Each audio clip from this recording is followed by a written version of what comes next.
أعوذ بالله من الشيطان الرجيم. بسم الله الرحمن الرحيم.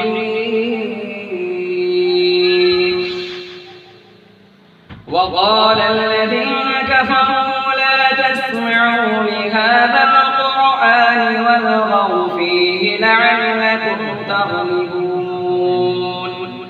فلنذيقن الذين كفروا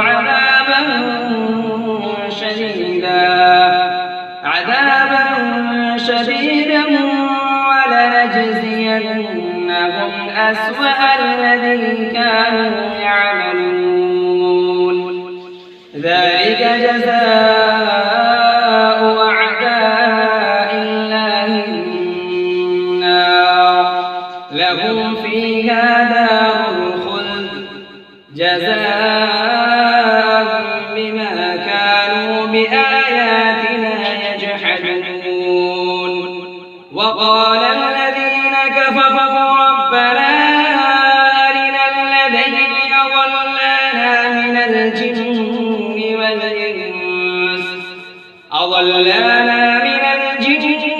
والإنس نجعلهما تحت أقدامنا ليكونا من الأسفلين. إن الذين قالوا ربنا الله ثم استقاموا تتنزل عليهم الملائكة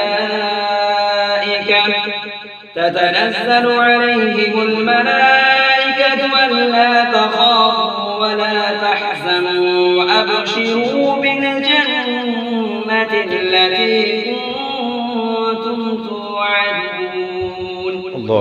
نحن أولياؤكم في الحياة الدنيا وفي الآخرة ولكم فيها ما تشتهي أنفسكم ولكم فيها ما تدعون نزلا من غفور رحيم.